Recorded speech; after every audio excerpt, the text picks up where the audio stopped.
ایران اور امریکہ ایک بار پھر براہ راست محاذرائی کی طرف بڑھتے دکھائی دے رہے ہیں۔ یہ صاف ہے دونوں طرف سے سخت بیانات اور فوجی کارروائیاں جاری ہیں، جبکہ خطے کے امن اور عالمی توانائی کی سپلائی پر اس بحران کے اثرات کے بارے میں خدشات بڑھتے جا رہے ہیں۔ ایران کے جوابی حملوں سے ہونے والے نقصانات کا بھی آپ کو اور ایک بار ہم تفصیل بتاتے ہیں۔ ایران نے گزشتہ چند دنوں کے دوران کویت، بحرین، عمان اور دیگر خلیجی علاقوں میں امریکی جو انسٹالیشنز ہیں یا انفراسٹرکچرز ہیں اور فوجی تنصیبات ہیں، یعنی ملٹری اسٹیبلشمنٹس ہیں، ان کو نشانہ بنانے کے دعوے کیے ہیں۔ تاہم نقصانات کے حوالے سے دستیاب معلومات جو ہے وہ کئی طرح کی رپورٹس اس میں آ رہی ہیں، اور اس میں ایرانی اور امریکی بیانات میں کچھ جو ہے فرق بھی نظر آ رہا ہے، لیکن یہ تمام دعوے ایران کی طرف سے کیے گئے ہیں۔ ایران نے کیا دعویٰ کیا ہے اپنے حملوں کے تعلق سے آپ کو بتاتے ہیں۔ ایران کا دعویٰ یہ ہے کہ اس نے کویت میں امریکی فوجی اڈے، ایران کی پاسداران انقلاب یعنی IRGC نے دعویٰ کیا ہے کہ اس نے السالم اور احمد الجابر ایئر بیسز پر حملے کیے ہیں، کہاں؟ کویت میں، جہاں امریکی فوجی اثاثے موجود ہیں۔ ایرانی بیان کے مطابق ان حملوں میں فیول ٹینکرز اور ایندھن ذخیرہ کرنے کی سہولیات کو نقصان پہنچا ہے، جبکہ پیٹریاٹ فضائی دفاعی نظام متاثر ہوئے ہیں۔ ایک اسٹریٹجک رڈار تنصیب کو بھی نشانہ بنایا گیا ہے۔ مواصلاتی یعنی ٹیلی کمیونیکیشن اور آپریشنل انفراسٹرکچر متاثر ہوا ہے۔ یہ ایران کا دعویٰ ہے کہ اس نے اپنے حملے میں امریکی اڈوں کو اس طرح سے نقصان پہنچایا ہے۔ تاہم کویتی حکام کا جو سرکاری طور پر بڑے نقصانات یا جائے نقصان کی تصدیق نہیں کی ہے، یعنی کویتی جو سرکاری ذرائع ہیں اس نے مانا تو ہے کہ حملے ہوئے، لیکن اس کا کہنا ہے کہ کوئی بڑا نقصان نہیں ہوا ہے۔ یہ کویت کا دعویٰ ہے۔ امریکی فوج نے بھی ان دعووں کی تفصیل سے توثیق نہیں کی ہے۔ دوسرا جو ایران کا دعویٰ ہے اپنے حملوں کے تعلق سے، وہ بڑا یہ ہے کہ بحرین اور عمان میں کارروائیاں کی گئی ہیں۔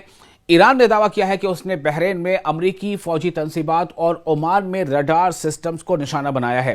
ایرانی سورسز کے مطابق عمان میں طویل فاصلے تک نگرانی کرنے والے رڈار اور جہازوں کی نگرانی کے نظام کو تباہ کر دیا ہے، جبکہ بحرین میں امریکی فوجی تنصیبات کے قریب آگ لگنے کا بھی دعویٰ کیا گیا ہے۔ لیکن یہ تمام دعوے ہیں جو ایران کی طرف سے کیے جا رہے ہیں۔ تیسرا ایک اہم دعویٰ جو ایران نے اپنے حملوں کے تعلق سے کیا ہے وہ یہ ہے کہ آبنائے ہرمز یعنی اسٹریٹ آف ہرمز اور بحری محاذ، اس کو لے کر کے ایران نے کیا دعویٰ کیا ہے؟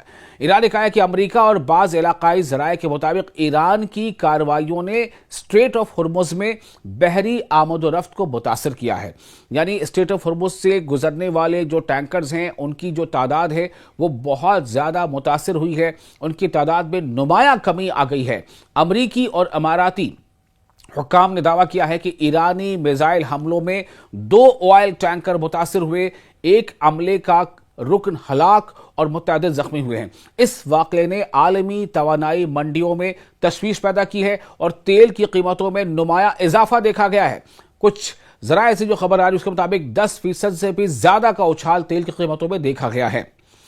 چوتھا جو ایران کے حملوں کے تعلق سے ایران کا دعویٰ ہے، نفسیاتی اور تصویراتی اثرات۔ اگرچہ مادی نقصانات کے بارے میں یعنی میٹرلسٹک جو نقصان ہے اس کے بارے میں مکمل معلومات دستیاب نہیں ہے، لیکن ایران کے حملوں کے چند اہم تصویراتی اثرات سامنے آئے ہیں۔ وہ کیا ہیں؟ خلیجی ممالک میں یعنی گلف کنٹریز میں سیکیورٹی الرٹ بڑھا دیا گیا ہے۔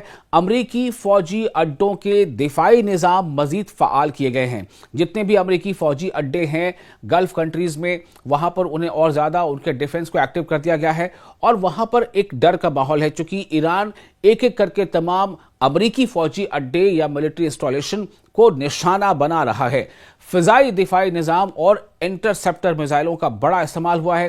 عالمی شپنگ اور توانائی منڈیوں میں بے یقینی پیدا ہو گئی ہے، غیر یقینی کی صورتحال پیدا ہو گئی ہے، اور ان سب کو ملا کر دیکھیں تو ایران کے حملوں نے خطے میں سیکیورٹی صورتحال کو کافی حد تک متاثر کر دیا ہے۔ تاہم امریکی اڈوں پر بڑے پیمانے پر تباہی یا بھاری جانی نقصانات کی جو آزادانہ تصدیق ابھی ہونی باقی ہے۔ زیادہ تر جو مصدقہ شواہد یہ ظاہر کرتے ہیں کہ حملوں نے دفاعی نظاموں کو متحرک کر دیا ہے۔